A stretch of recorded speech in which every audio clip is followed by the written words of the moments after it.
My oldest memories of my mom as a kid, she used to teach dance to our neighborhood kids and everything. And I was really young. I didn't even know how to crawl then. So she would hold me in one hand and teach everyone. And that's how I started learning dance. And then when I grew up a little more, about 3-4 years, she used to do sculpture at that time. So she would engage me in one of her, whatever she would be doing. If suppose she's painting a very, very big canvas, she would tell me to paint a little portion over there so that I would feel that I'm helping my mother a lot. And her work would also get done and I would also learn something. And yeah, so that's how she used to work. She never went into another studio. She would always work at home so that I wouldn't feel left out. She was very supportive. She always encouraged me to work in school.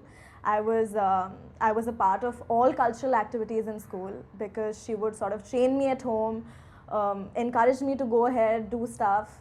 And when I grew up a little more, I would go for parties and she would make me these wonderful outfits which were far better than everyone else at the party. My mother as a kid used to drop me to my dance class, pick me up, take me to my school staybacks and my school functions.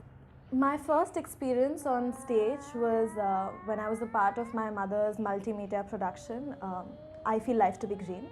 I was about 3 or 4 years of age, and it was the sequence where I'm this little village girl who's playing hopscotch, and suddenly she sees these scarecrows and gets scared.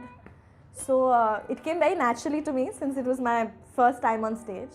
She introduced installation performance art in India. I was a part of one of her installation performances, which was at Kamani Auditorium, outside Kamani, in the parking lot.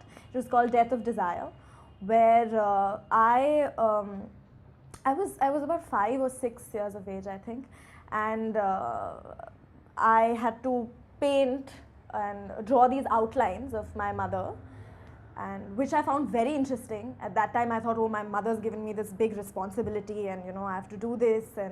But now when I look back, I actually understand the performance and I understand everything and how beautifully she made me a part of her work. My first solo performance, dance performance, was a contemporary dance theatre performance directed by my mother.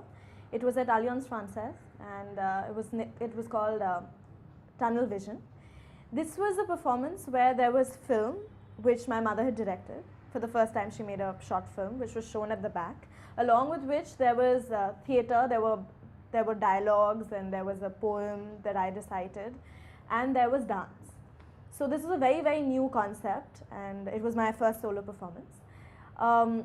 This is the first time I've worked with my mother, as my mother being the director and me being the actress. I also acted in that short film that was shown at the back.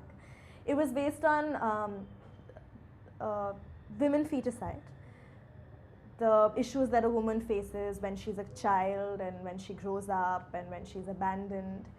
I was at LSR at that time, and that being a feminist, known as a feminist college, I performed a little portion from this performance on stage. And everybody was so moved, including my principal, and they all connected so well to it. That sort of made me realize that the kind of work that my mother does not only appeal to a niche audience, sort of only the critics, but even the masses. After that, we did another performance called Vatsalya, which was on the issue of the plight of the eunuch.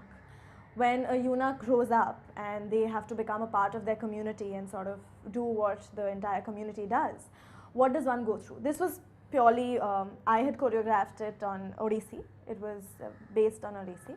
And there was again a short film.